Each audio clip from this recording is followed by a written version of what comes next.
Okay. Mic check. Coming through on B2.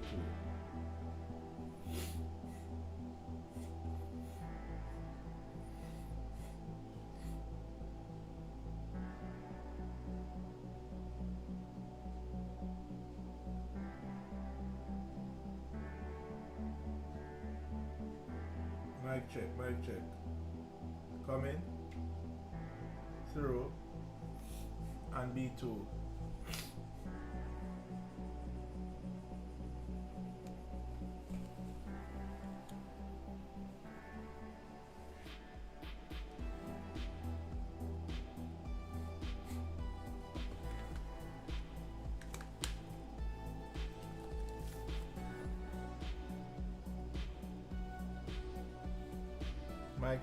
Mic check. Coming through on B2.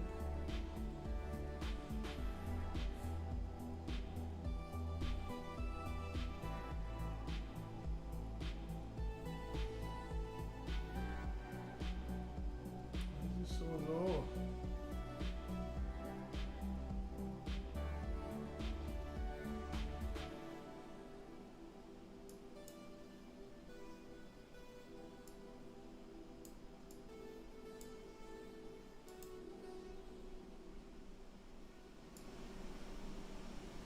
Mic, it's still low. It's generally low. Mic check. Coming through on B2.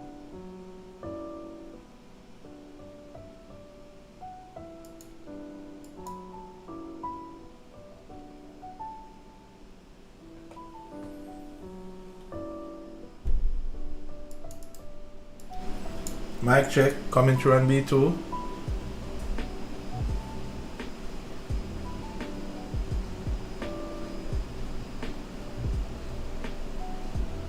This is a mic check. Coming through on B2.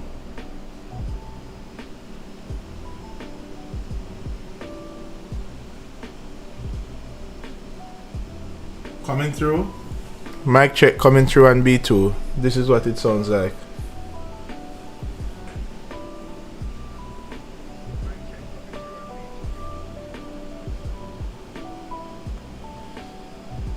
Yeah, I'm definitely getting some noise.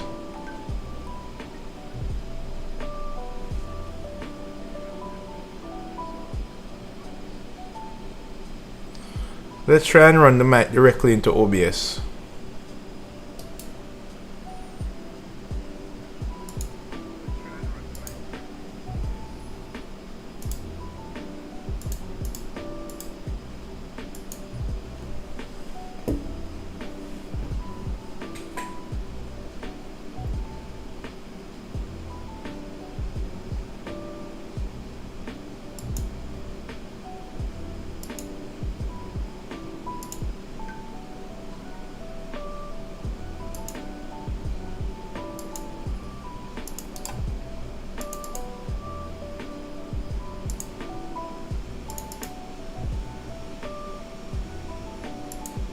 Mike? Hold on. So why I'm not getting any? Oh.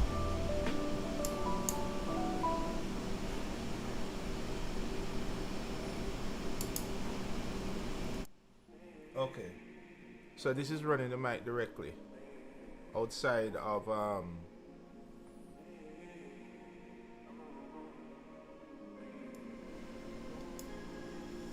This is running the mic outside of Voicemeeter.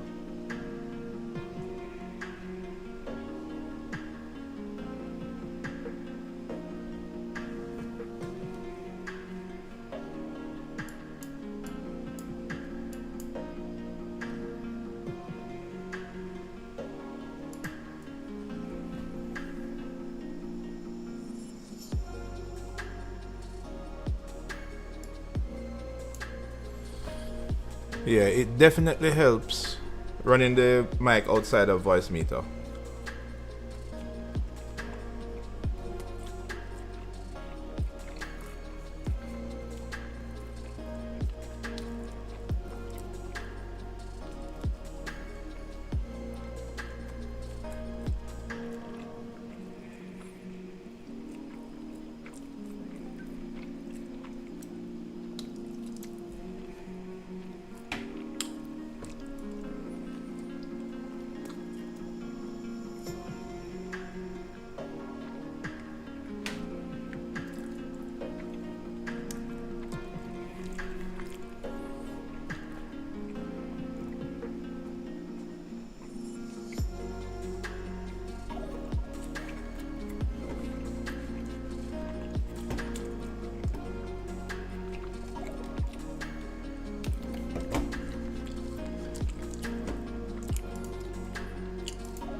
Okay, so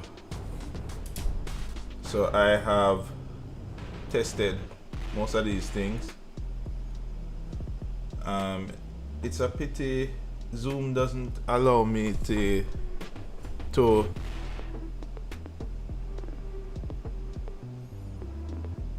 Zoom doesn't allow me to control how loud my mic is. That's the problem.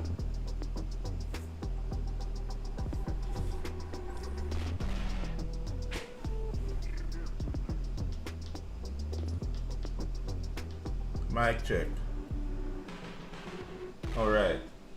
I'm not monitoring. Okay, good.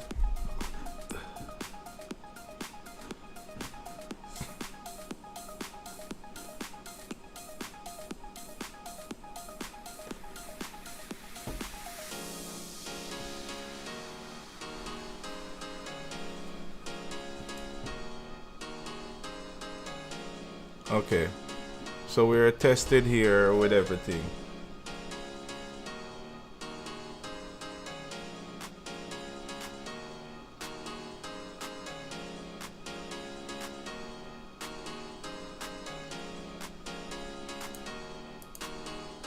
The time is noon.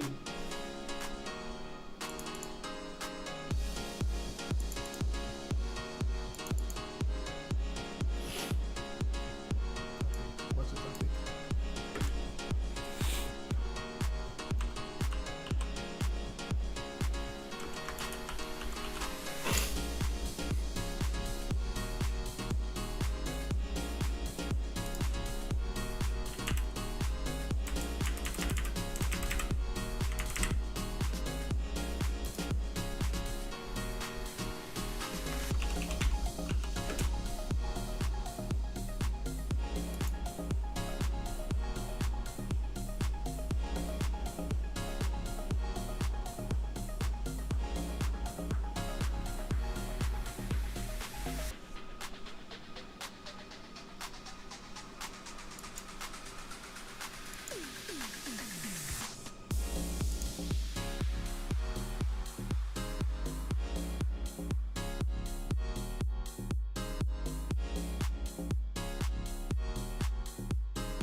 Take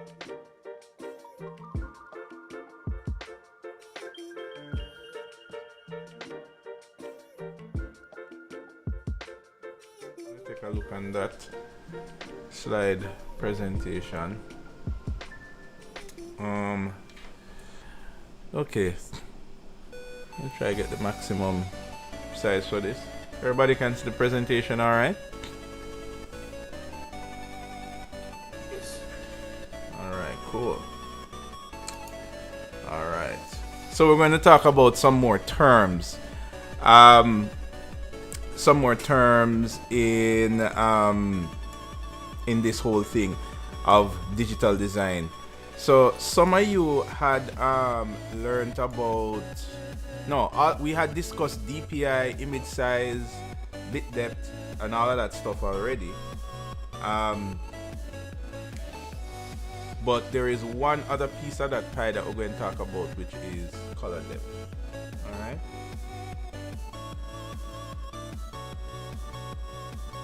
Okay.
All right.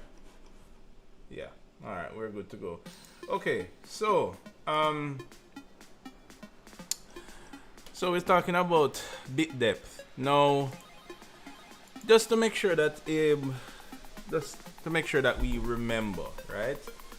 And let me make this a little bit clearer so that you can see these slides a bit better. Here we go.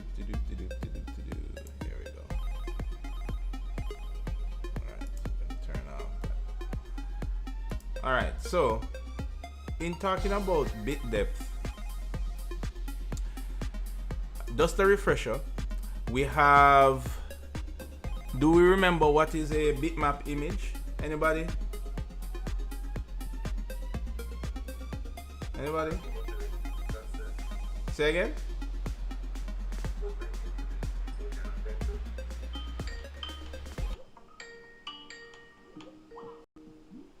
Sorry, an image using some kind of?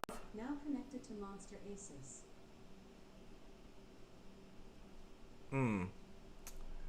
And looking for one keyword.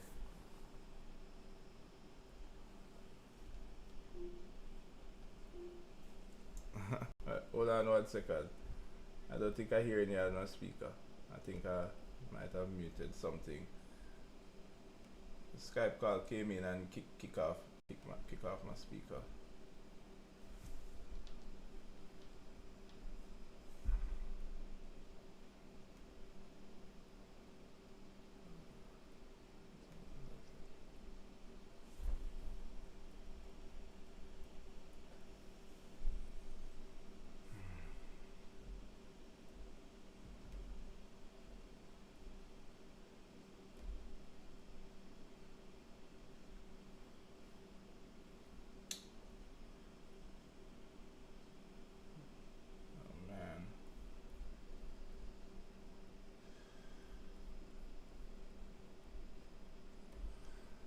Alexa, connect Bluetooth. Searching. You're already connected to Monster Asus. To connect a different device, go to the Alexa app. Dear Lord.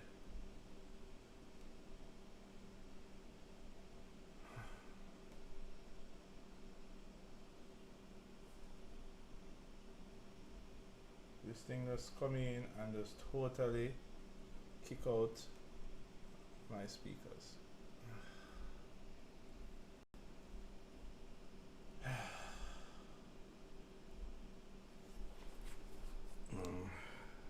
Try using my headset.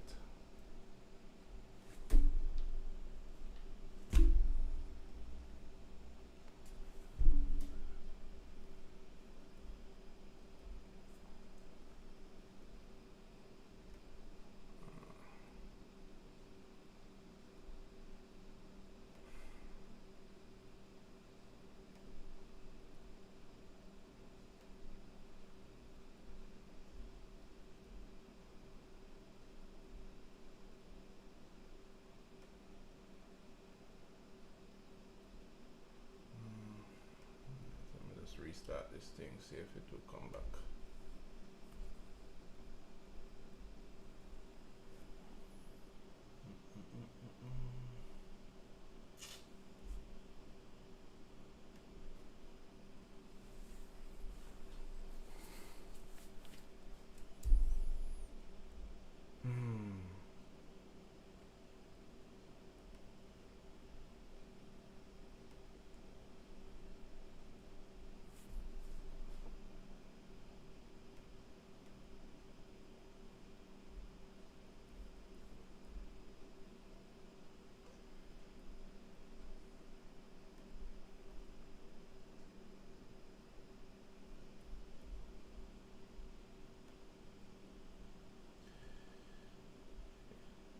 Coming along, guys. I don't know if you can hear me, but I think I might have to reboot. I don't know.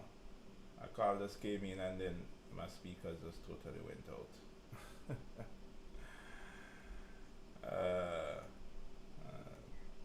Not sure why. It seems that you're hearing me because I can see the bars moving, but I just cannot hear anything from Zoom.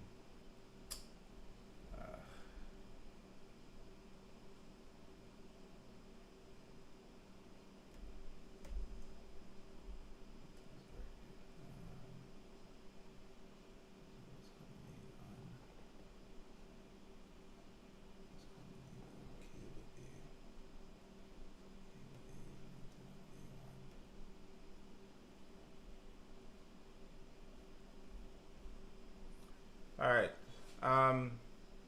Do a mic check. Can you guys speak? Let me see if I can hear you now. Check. Okay, good. All right. Right. So apparently, I don't know when Skype rang, it just switch over my output device magically, so it kick off Zoom. I don't even know. And you know, Skype run with Windows, so it's not like I can turn that off. Anyway, so before we got cut off there, so we're speaking about bitmap. So you were saying, who was it that was saying something? Was it Kings?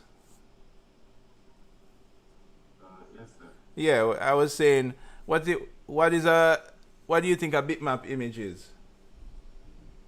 Well, sir, I would say it has to do with some kind of vector or algorithm. That's what I. Nope, I think you have it mixed up.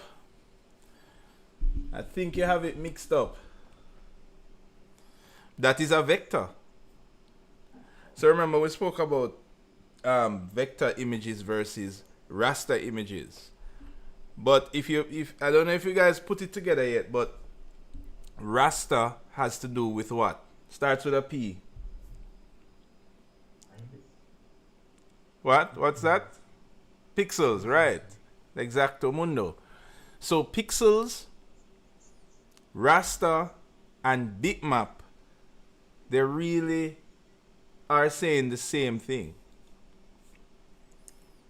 You probably are saying, okay, so you know why they have to call it these different names, and I don't know. I think it's kind of like, you know how names evolve over generations, you know.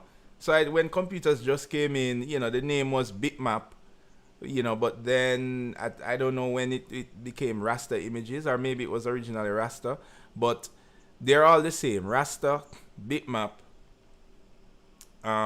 pixels. We're speaking about the same kind of technology, and the kind of technology is that it uses dots to make up an image. So we perhaps know all of this part already, but it's important for you to know in order to understand the next part of what we're saying. So, um, so if you look on this image here, this image with the A, you will see that it's made up of black and white dots, right? And what this is that it is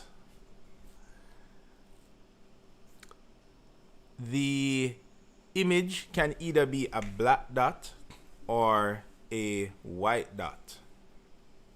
So there are only two possibilities in this to get that image there that you see on this side. Now, because it can either be black or white, it can be black and white, that's the key thing. It's black or white. We refer to this as having a 1-bit image depth. So this term image depth is a term that you're going to see come up in the future of dealing with images.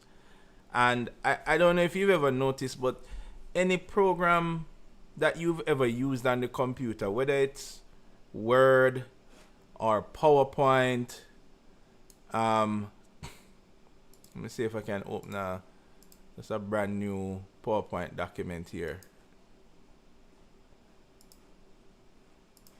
Right, but whether it's Word, if it's coming up, here we go. Right, so whether it's Word or PowerPoint or any one of these apps, if we try to draw any kind of color, let's just put a random kind of shape here. Let's make this blank. There we go. And if you try to change the color, so you might go to more colors, almost every computer program you might notice has something like this, where you see multiple colors here, and you see shades of red, blue, and green, and usually you use the color picker to pick something here. This goes from Photoshop to Paint to just about any program. All right, does this look familiar to you guys? Does it not look familiar to anybody? Yes, sir. That's familiar. Right, now you usually see RGB, so perhaps we kind of get the hint of what RGB is. But anybody ever notice that these values always go only to 255 or 0? Yes, sir. And the reason for that is what we're going to be looking on today when we talk about bit depth. It may and we're going to see what does that mean and how it's going to affect us using Photoshop. So anyway, in this particular image, the bit that it has a 1-bit image because it can only use black or white. Now, if you look at any random image on your computer, right? And I want you guys to do that now. Just grab any random picture from your, My Pictures, maybe a photo you took, maybe something that you downloaded from the internet, whatever it is. If you take that random image and look in the properties,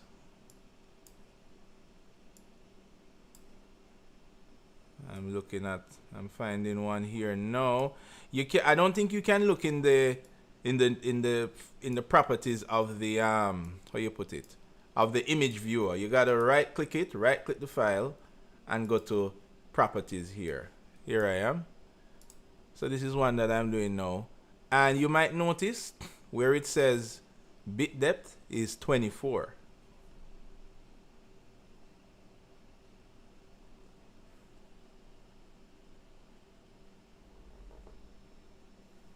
And the whole reason for today's discussion is to let you guys understand, what does this mean? What does it mean to have a bit depth of 24? So let's go a little further. Now, any computer, any image that you run on the computer, chances are any image, even if it is a super high resolution image or a low resolution image, when you look at the properties, it will always say that it has a 24-bit depth. Now, if we look at what we just talked about a while ago, we say, oh, well, this image, this black and white image has a 1-bit, a 1-bit color depth, right? Say again? Yes. 22? Oh, 32, right. So I'm coming to that. So most images will have 24. Now this black and white image is a 1-bit depth, and if you could open this in your computer, it would tell you, right? So the interesting thing to understand with bit depth is sometimes you will see 24, and this is where things get a little confusing. So you guys are going to have to follow me on this part. In some cases, you might, maybe it's a phone, or it's Photoshop, or it's a particular device. You will open it and it would say bit depth of 8. And sometimes it would say bit depth of 24. When you open Photoshop, Photoshop has a you have to go to a new file. Let's go to a new file here. Or better yet, let's open this image here that I used for my zoom. So when I open this image here and I go to mode here, it says that it is a 8-bit. Yet still on the computer it is telling me that it is 24-bit, and this is the same image actually, right? And this is where I want you guys to understand the difference between these two and what does this bit depth really mean. So on the computer, this black and white image can store 256 possible shades between black and white. However, this image, how much shades can it show?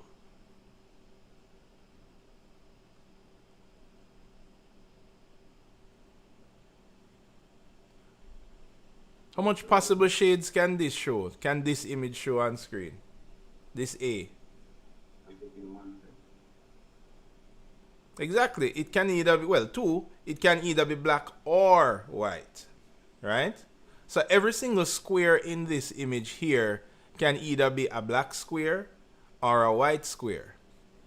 Now let's go back to this image in Photoshop here. Now I don't even remember when we did the Photoshop exercises and we zoomed all the way in. So if I zoom all the way in this image here, we always see these square dots that you can see here.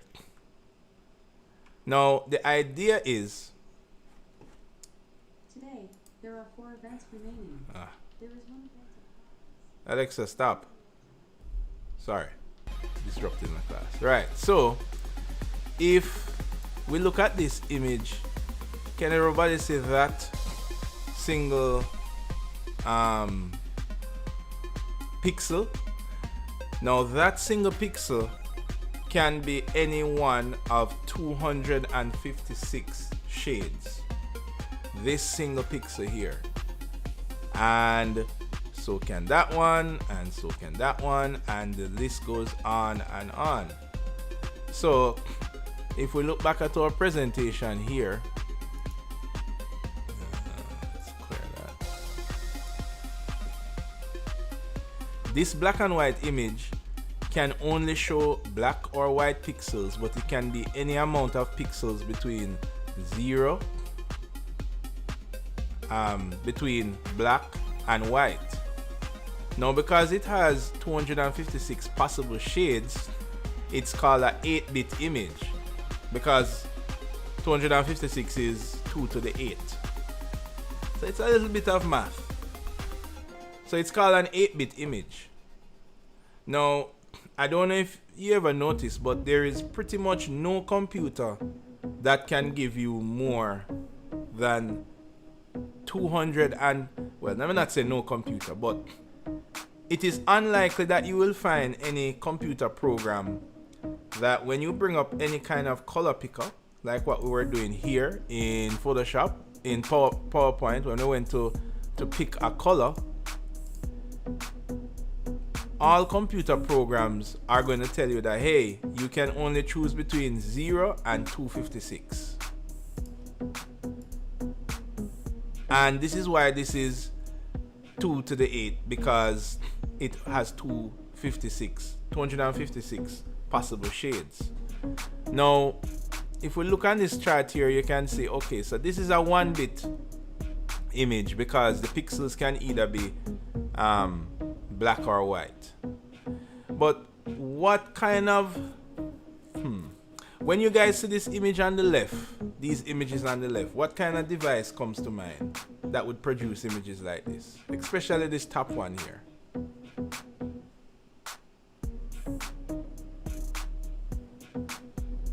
Anybody?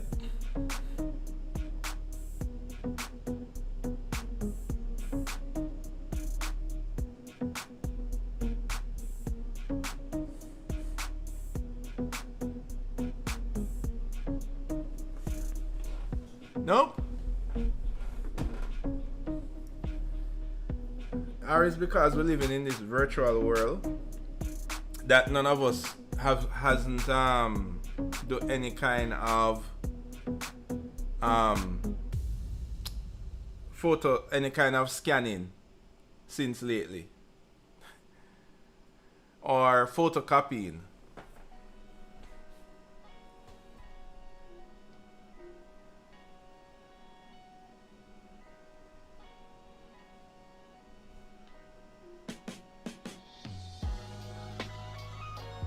Wait, my speaker never went out again.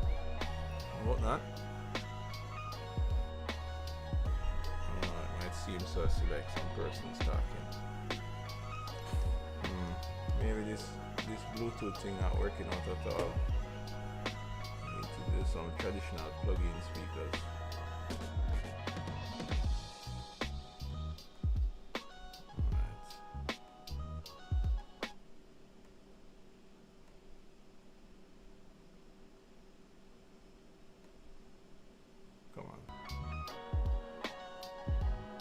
Okay, good. Alright. Yeah, talk again.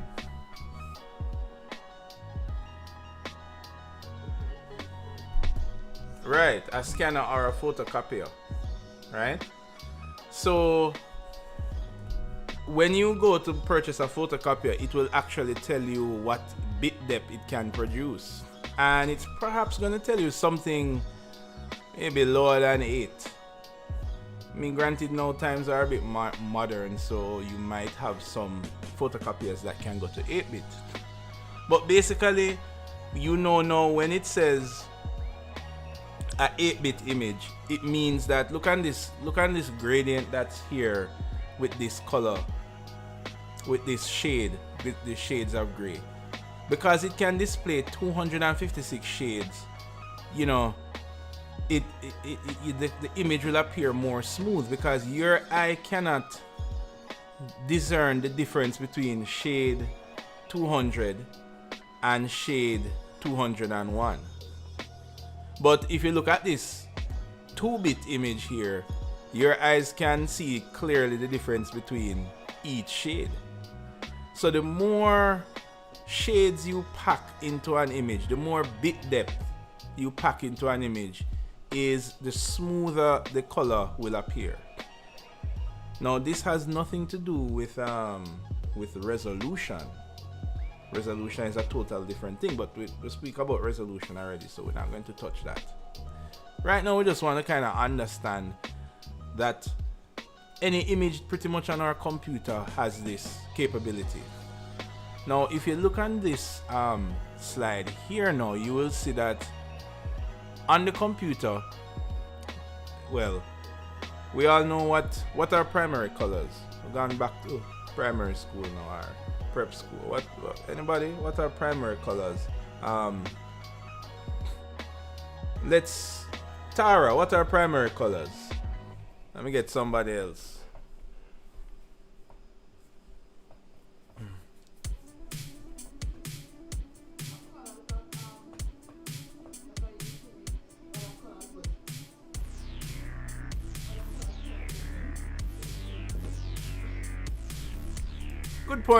Good point. The key part what you said there was there are colors that you can use to generate every other color on the spectrum when you mix it together. Right? So that would be perhaps one of the key things that I would say. That a primary color is. Give me some primary colors. We don't forget that from school, right?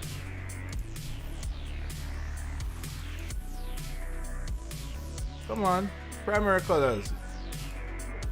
Red.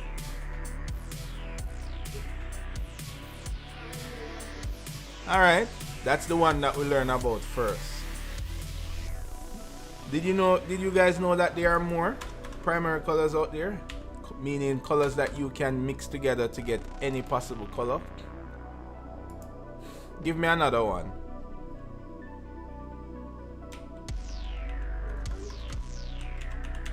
Another set of primary colors.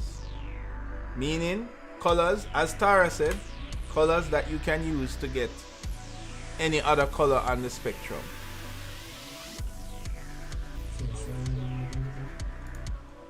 Alright. Cyan and magenta. Your answer isn't quite complete. Because cyan and magenta alone can't give you every color on the spectrum. Say again?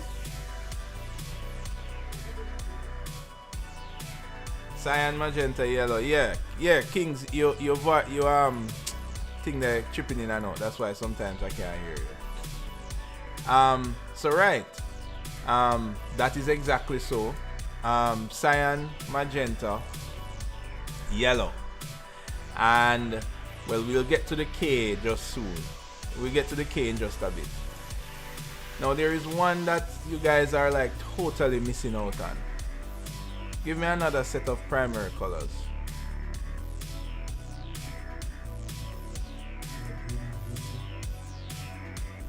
Exactamundo. So red, green, and blue are primary colors. Why? Because they mix together to give you every kind of color. The interesting thing about when I always ask this question is, that should be the first one that you would say, because it's like literally the computer screen that you are looking on is an RGB screen. So it is mixing those colors together to get all those colors that you see. Now the thing is that on the computer, when it mixes these colors together, open this thing here, that's this one. Where did you go? There we go. Right.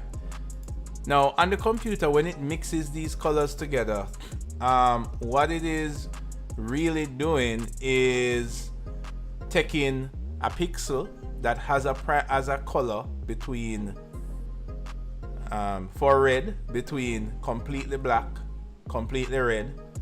Then it is mixing that pixel, mixing it over another pixel that is completely black or completely green, and then mixing another one that is completely black or blue.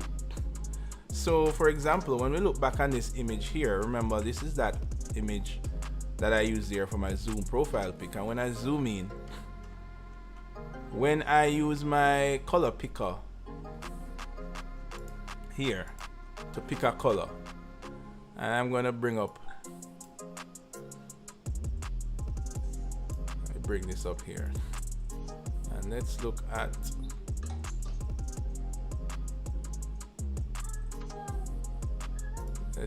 RGB here,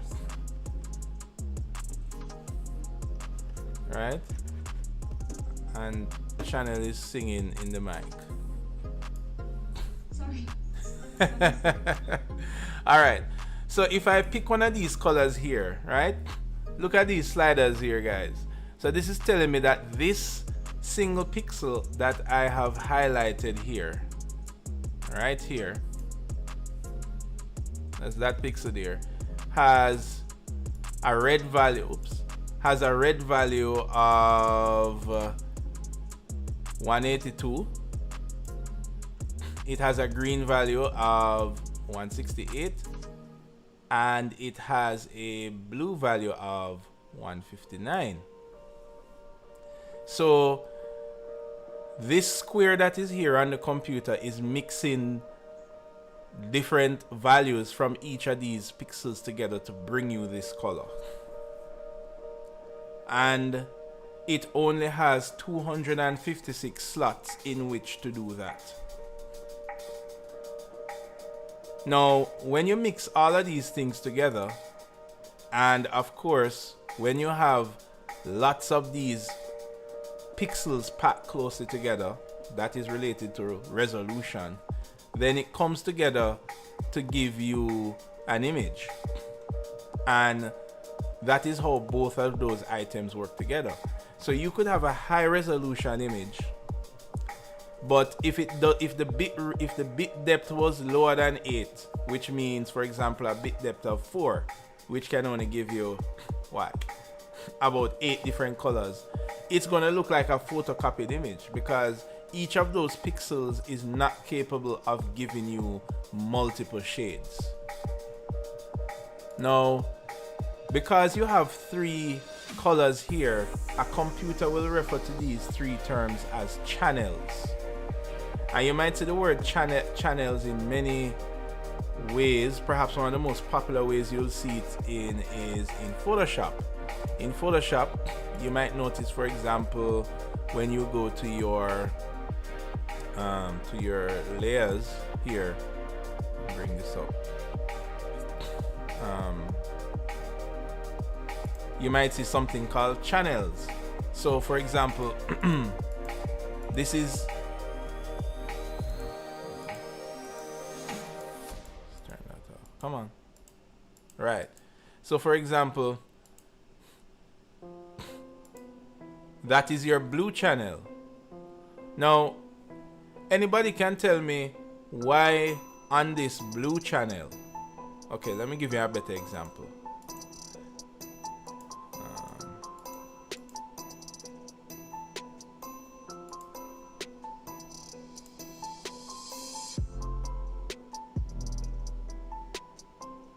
Now, if you look here, you will see that this is really showing me what's on my blue channel, what's on my green channel, and what's on my red channel.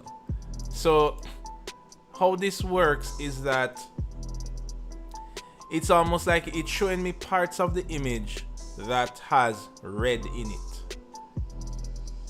This is the parts of the image that has green in it, and this is the parts of the image that has blue in it. And when you enable all of those channels, it's kind of like layering, think of it as layering paint together. Just like when you mix physical paint, you get a different color. Well, it's the same thing, but the computer is mixing it using light. So this takes me to my other kind of area of discussion. Now, if you look at this slide here,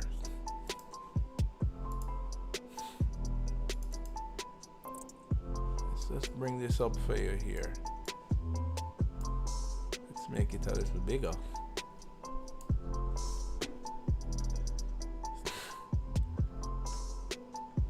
Okay, so you guys, hold on. You guys would have learned color theory from first year. Does anybody here remember color theory? We don't forget that yet. Notice I said yet. Okay. Yes, sir. Okay. So somebody said CMYK is a type of a set of primary colors because you can use this to get other colors. And somebody said RGB is another set of primary colors as well. Now, let me show you something here. What happens? Well, let me ask you from primary school though. When you play with your paint set and you mix paint together, when you keep mixing color and mixing and mixing and mixing, what happens to the paint? Anybody could tell me? Like, you know what would happen if you mix two colors together? So, but what would happen if you mix like 10 colors together? Anybody can tell me what would start happening to the paint?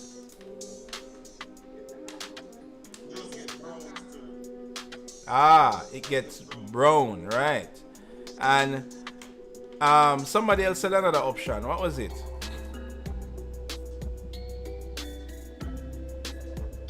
Anybody? No, was that? Okay. Right. Now, and I don't know if you remember from those days or if you had to do that in first year, but if you mix two colors together and you say, oh crap, I didn't mean to mix these two colors. Let me try to mix in this third color. Crap, I made another mistake. Let me try to mix in this fourth color. Every time you mix in another color, you get closer to the color black. Because you keep adding and adding and adding paint. And every time you add a paint, it gets closer to black. Now the interesting thing is, on a computer screen, well, let me not go to a computer screen. Remember the days of going out to some kind of event or stage show or club? But anyway, when you go to these places, you see a lot of lights around. So think about those stage lights and think about, so imagine you were mixing, just like how you mix paint together. What if you shine like, you shine two lights to get a different color? What would happen if you keep shining another light and shining another light and another light? What would start happening to that color?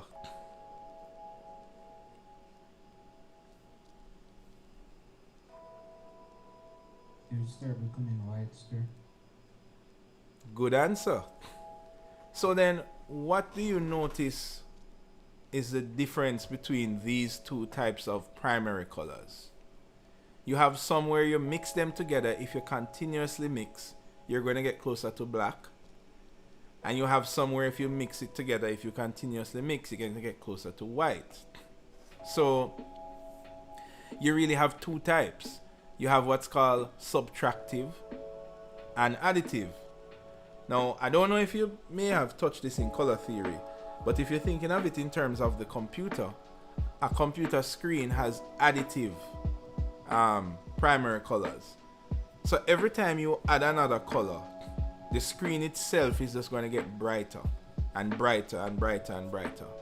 But in the case of your printer that is using a subtractive, or when you're doing your painting using your paintbrush, every time you add a new color, it's going to get closer to black. So that's the real difference between them. Now, on the computer screen, every time we add pixels together and we mix those colors together, it's going to eventually get close to white. Now, this type of image, or most images that you look on the computer and it says 24-bit, it is really saying 24-bit because it has a red channel that has 256 shades of possibilities of red, a green channel that has 256 possibilities of green shade, and a blue channel that has 256 possibilities of blue shade. And all of these shades are just overlapping on each other to give you the final output, which is your image. So hence, this is why some computers will say that this is a 24-bit image, because it has 256 shades of each possible color. Hence, that's how you get the 24. But it has a 8-bit color depth. So this is the part that might sound a little confusing. But especially if you're going to go into computer graphics, you have to know the difference. Because, for example, let's say that you have a device that you're going to use for a presentation, and it says it only supports 8-bit color depth images, or rather it only supports a 24-bit image. Who was it that said they found an image on the computer that was, what you said it was again? 48? 32. So that would mean that if you go to a meeting with this device and you try to open that 32-bit image, it just would not open. But what I'm hoping that you take away from today's class is understanding, okay, so what does it mean when it says 24-bit depth? Well, now you know. Sorry, when it says a 24-bit image, now you know. Because, 256 shades of each color. Then, remember, it is really sandwiching each of these colors together on top of one another to give you that final color. So this is why it is also known as a 8-bit color depth image. Now, you might notice some of you might have some images that are 32-bit color depth. Now, the reason for that is there is another channel that is added. So remember, red, green, and blue, they combine to give us any color on the spectrum. Now, who can tell me what do they think this additional channel does? Any guesses?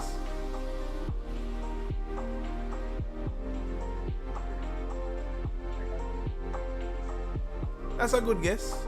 In a way, it is kind of like a tint. But this is where PNG images come into play. Because what feature does a PNG image have that a JPEG does not have? This is an easy question. Exactly. That is exactly so. So a PNG image will have an additional channel between 0 and 256. But instead, the computer uses that image to determine the transparency of a particular pixel. So if you go back to Photoshop here, remember how this worked, right? We had this image here, and we could zoom into this image till we can get down to every pixel. Now again, if I select this one pixel here, where's my color picker? Alright, shortcut is I. So I choose this image here, and did I close my color thing? Okay, here, right. And come on. Yes, I know that it has a value of red, green, and blue. However, in a PNG image, it also tells me how transparent this image is, this pixel is. So it stores another set of information for every single pixel. And that's how you get a PNG image having 32 bits of color, because it has another channel that determines that. Okay, everybody understand this so far? Any questions?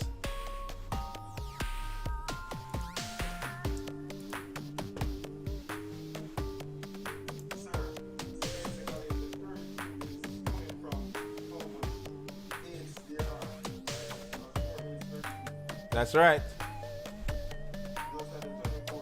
Right, that is correct. Right. So if I take this very pixelated image here, you can see that it has transparency in these areas. So what would happen is that the pixel, well, let me kind of zoom in. Okay, look at this pixel right here. Now if I use my color picker and pick on this pixel,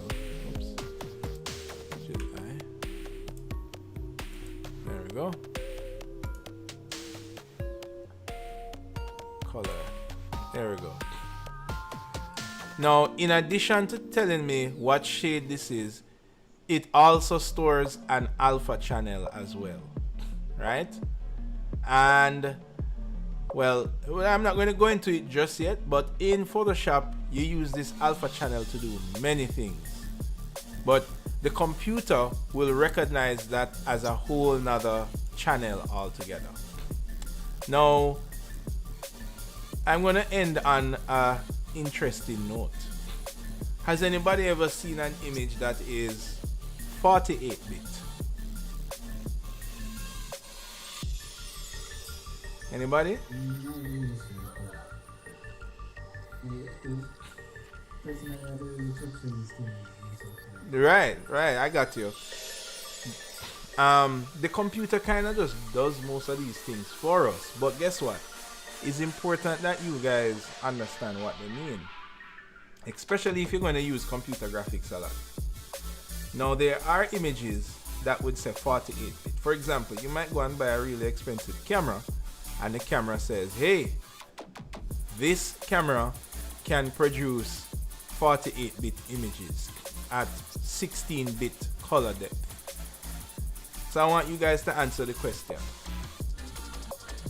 If your regular JPEG image is at 8-bit color depth, and remember what that means. If I go out and buy a camera that can give me 16-bit color depth, what is that telling me about the colors? Anybody? Jeremy? Start call out some name now, right? Take a swing at it, Jeremy. The time is 1 p.m. Lunchtime. Repeat that for me. Mm-hmm. That can produce a 16. Hold on. Let me take it one layer at a time. That can produce a 16-bit color depth image. What is that telling us about the colors?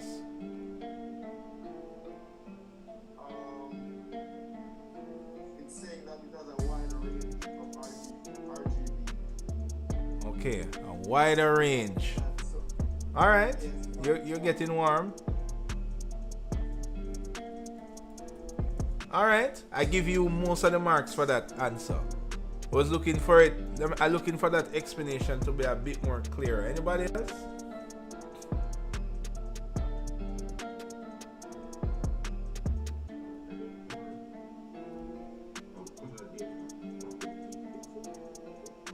Yes, also correct. Not quite hitting that explanation where I want it to hit, but that would be correct. Let me take one more.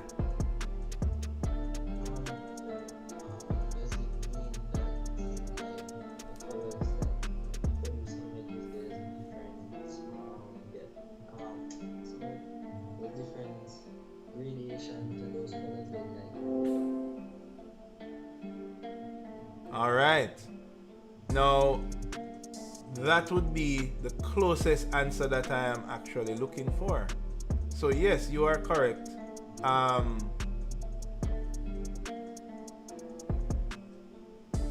Instead of there being 256 shades, now there are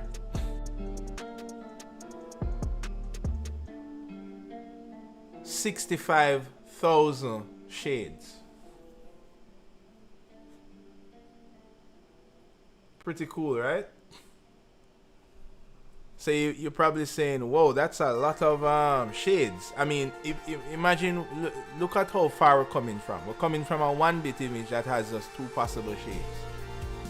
Then we understand the fact that, okay, so the more shades there are, is the smoother the color will be, right? So 8-bit is the point where the image looks pretty smooth, but 16-bit, like 65,000 shades, that's just like, I mean, if it's smoother than this, then what is the point, you're probably saying. right? And let me go back here.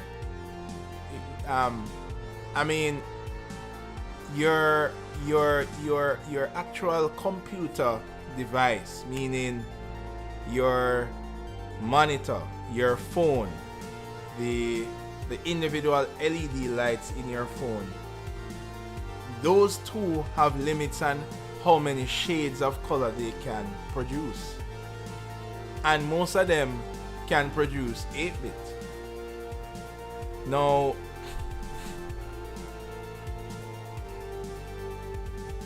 a 16-bit image would mean that there are more possibility of colors. But then look on this chart here that we're looking at. Yes, it's easy for your eyes to see the difference between 2-bit, but beyond 8-bit, you cannot perceive 65,000 shades of color. When you look on that range, it's just going to look like a gradient, because 8-bit already looks like a gradient. How do you know? Well, the screen that you're looking at now has 8-bit color. It has an 8-bit color depth. That's the correct way to say it. It has an 8-bit color depth because it has 256 possible shades of a mixture of red, green, and blue, and alpha in some cases, depending. Of course, when you have 65,000 shades, there's no way to see that with your eye, right? And even the most expensive monitor that you can buy is still only like 10-bit color depth. The weird thing is that this is why most monitors, most devices, most cell phones, everything that you use will always say 8-bit color depth, because the human eye can't see more than 256 shades. So then what's the point of making a device that has more? You guys follow me? So let me ask you a question. Why do you think, I'm just throwing this one out, just kind of throwing it out in the Wild West, why do you think, what would be the advantage of having a color, an image with a 16-bit color depth?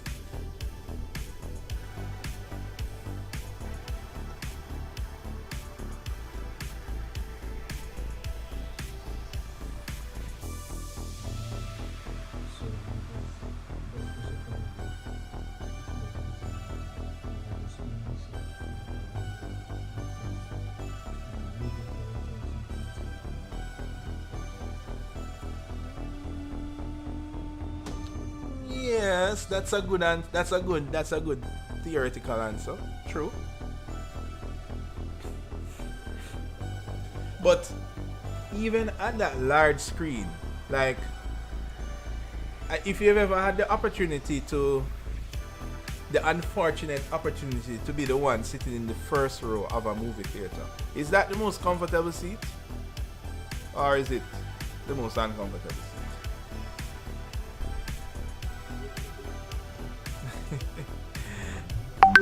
Exactly.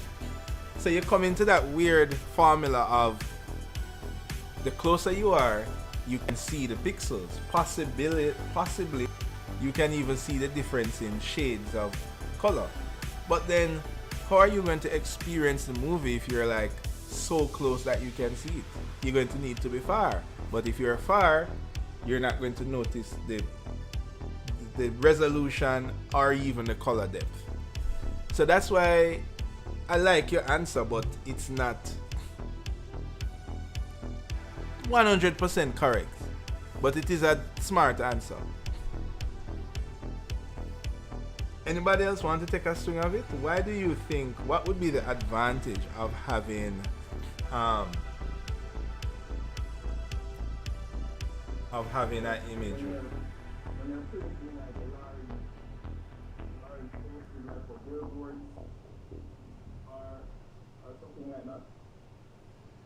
That's also a good answer.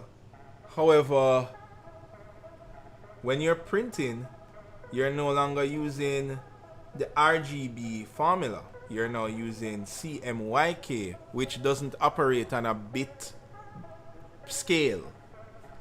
the physical paint and paint particles. It doesn't go by, you know, levels of bits. That only exists in the digital realm.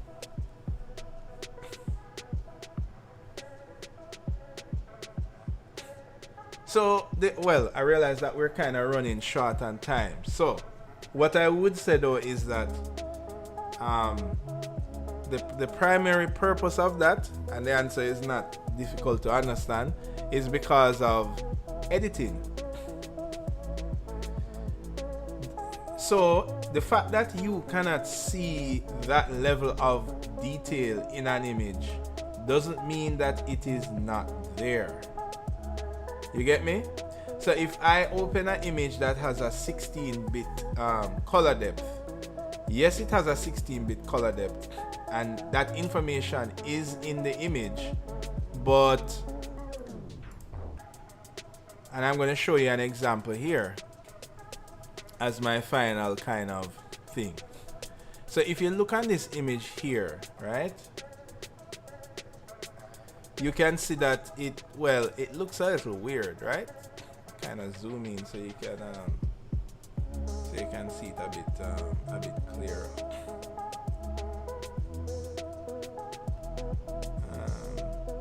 Now this image here is if I look on image mode, all right, so this is a 8-bit image. And I'm going to open another image here.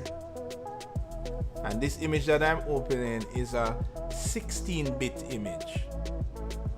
So let me just kind of set it up for you.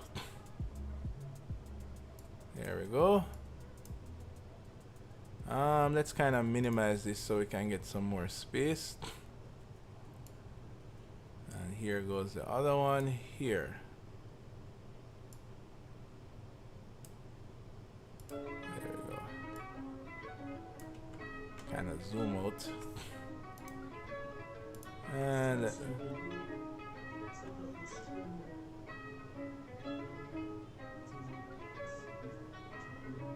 all right, yes, I know. It's because I turn on because we're looking at images, I beef up the quality. So it's gonna slow down the stream, but it's actually gonna be faster if you watch it on YouTube. It should be much smoother. But it's gonna be delayed. You know how that formula works already. So you can always watch the stream after, or if you want, you can watch it now. I can paste it in the chat for you. But yeah, when you turn up the quality for the zoom screen share, it's gonna get choppy but clear. But I need things to be clear to show you these examples, right? So at the top you can see where I have 24-bit at the top, which is a regular image, and 32 at the bottom, meaning the bottom image has 64,000 possibilities of shades of gray, and the top image has regular 256. Now both of them look similar, and as I said before, just because you don't see that information doesn't mean it is not there. So a person will take a image that is 16-bit color depth because they have more range in which to edit the image. So for example, let me just adjust something like color, one of these, maybe exposure, right? Let's adjust the exposure. Now on the regular 8-bit image, 8-bit color depth, right? This is the regular JPEG and these images that you will see on the computer. When I manipulate the, come on, where are you gone? Here we go. Just kind of extend this out a bit more. No, this is curves. I don't want curves, I want exposure. Right. So when I change the exposure of this image, you can see the exposure is being changed, right? so I can make it like brighter. It's like changing the brightness. I can make it brighter, and I can make it duller.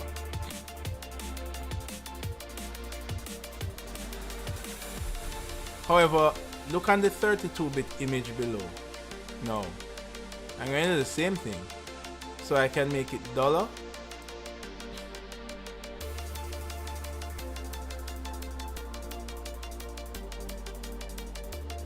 I can make it brighter. So let's make two of them duller. Tell me, what do you notice between these two images? I made two of them dull by the same amount.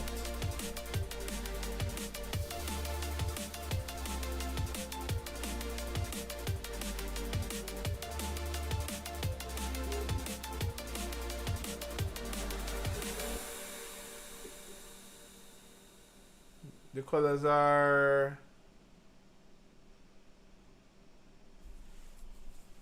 That one is blown out. right. One is blown out.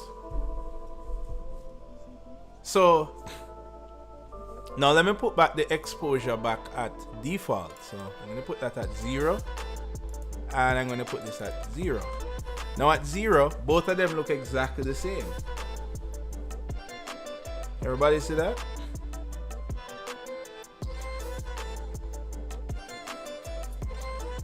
Yes, sir. So what is really happening here is that the computer can only see, just like your eyes in real life, your computer can only see a range of information at a time. So for example, have you guys ever turn off auto exposure off your phone, turn it into the sun, and take a picture? What do you think will happen when you take that picture?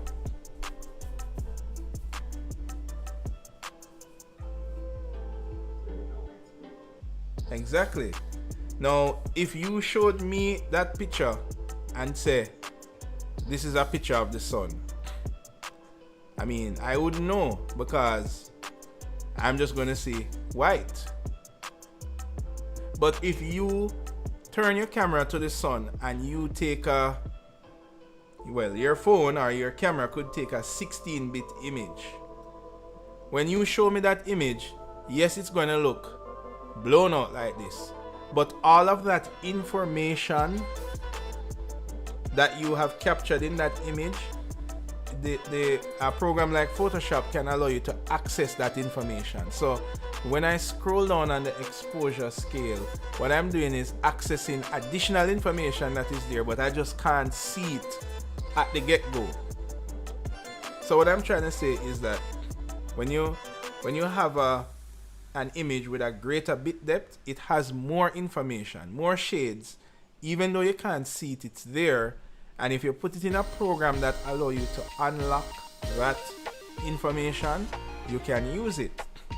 So this is why a photographer would maybe use a camera that can take a 10-bit image, because the range of information that they would capture with that camera, even though you can only see 8-bit at a time, that when you throw that into Photoshop, you can edit it. And this is why I say the purpose of having an image that goes higher than 8-bit is for the purpose of editing.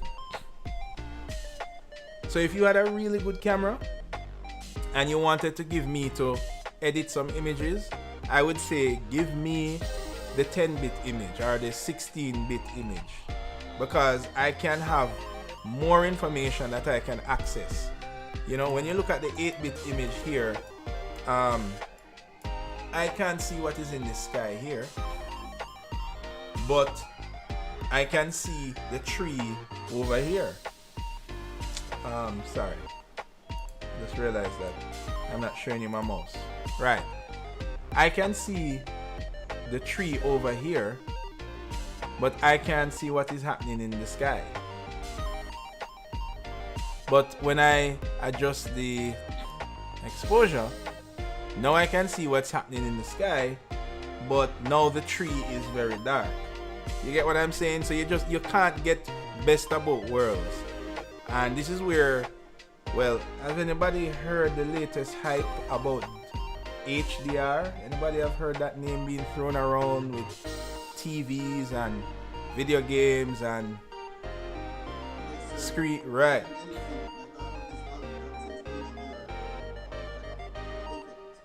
Right. So what HDR is HDR. Well, so what it's supposed to do is bring those ranges closer. No longer do you have to choose. For example, when you turn your camera into the sun and you have auto exposure on, then naturally it's going to turn everything else down in order to absorb the brightness of the sun. But when you turn your picture into a dark area, it's going to bring everything else bright to try and brighten the image. So what HDR does is that it carries those range closer together automatically. So for example, this image looks blown out for the sky, but for the ground, I can see it nice and clear. But if I want to see the sky clear, now the ground is too dark. So if I was watching this footage on an HDR device, it's supposed to give me what the sky should look like and what the grass should look like automatically, without me going into Photoshop and dulling the image here and cutting out this bottom part and making it bright, going through it. The computer does all of that for you automatically on video. At least that conceptually, that's what HDR does. Anyway guys, so this was just a talk for you on bit depth and for you to understand a bit more of what bit depth does and how it works. And most of us will probably only ever interact with an 8-bit image because most of your devices will take an 8-bit image. But just know that images that can go higher in bit depth, they have more information you can access, especially when editing. Okay guys, so that is pretty much it for today. Any questions on today's class, today's lecture?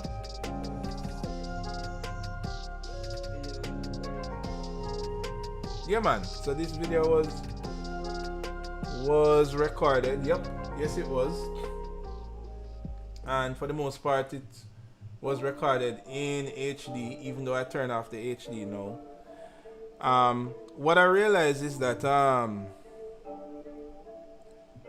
I'm getting more used to this technology stuff. The harder your computer has to work is the blurrier your broadcast will be. So for example, right now my CPU is at 100%. So the broadcast is struggling. But when you watch the stream, you will see it much clearer. Alright, so you can always rewatch the video. Anyway guys, so this was any other questions?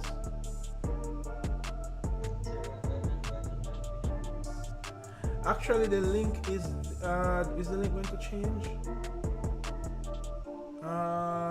I think the link will remain the same. Well, it's going to be on where all the videos are stored, and they recorded. When you go to the student website and you go to class recordings, that's where you'll find it. All right.